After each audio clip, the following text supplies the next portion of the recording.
Hi folks, just coming back to you with you now. Now I've completed the Spitfire. I'll let you judge how well it looks. I'd probably give myself like a 4 to 5 maximum. It's not perfect by any means, but I'm reasonably happy given it's sort of my first times for a long time. I found some parts of it, I won't say difficult, but a bit tricky.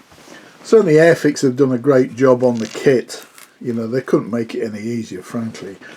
I think the hardest part for me was the painting, you know, maybe a different type of model like a tank might have been easier to actually start with because it'd be less complicated on the painting, because obviously the Spit's got a camouflage scheme with it. One thing I did slightly differently is, you can't really see it on here I don't think because of the colours, but I put some yellow paint on the end of the propellers like a real aircraft would have, and you definitely can't see this, but I also tried to paint the life jacket of the pilot with the yellow.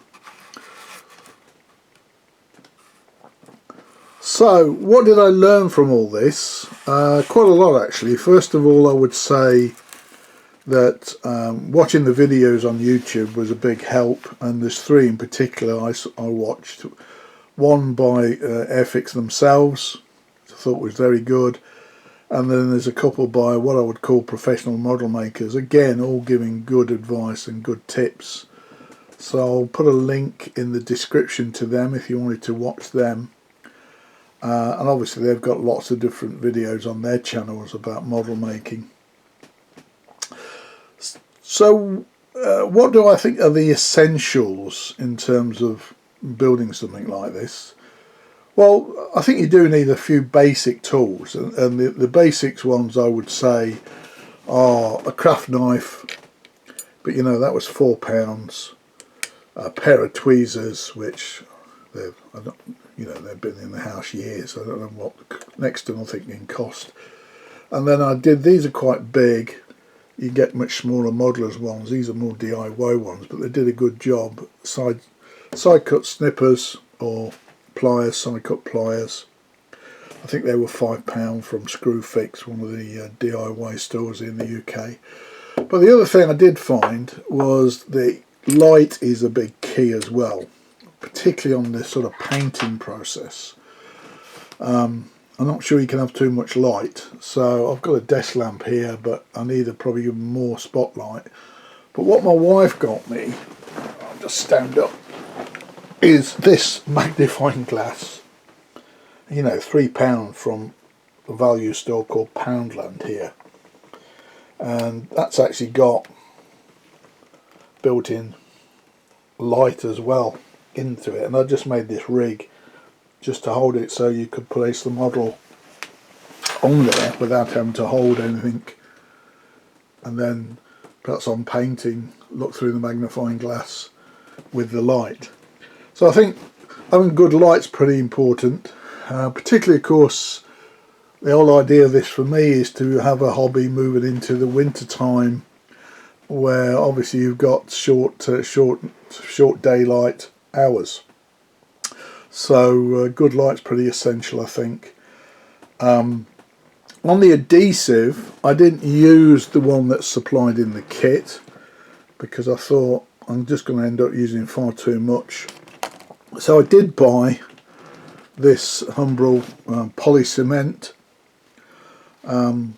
liquid poly cement type. Now that came with a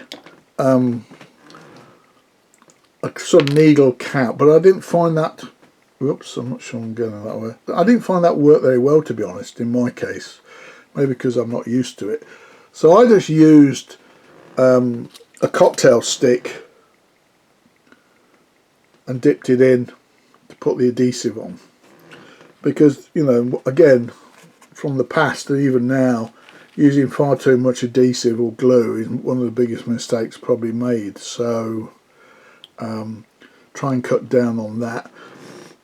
In terms of the paints, as I mentioned, with these starter kits, they come with their own paint. Is that enough? Yeah, it is. I found there was, you know, plenty of paint, even putting on, you know, a number of coats. This has been painted with quite a few coats at different stages to get the cover, and there was more than enough because of watering it down.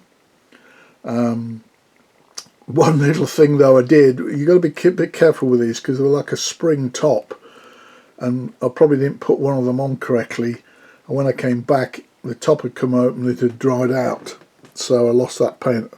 It didn't really matter because it was the end of the process, so just something to be aware of. Again, the brush that comes with the kit by Humbrol, yeah, it's fine, but I think for really minor details I need a you know, a thinner one than this. I think this is number 2, so I guess you get a number 1, which is even finer, I guess. You know, painting things like the Pilot, which was difficult.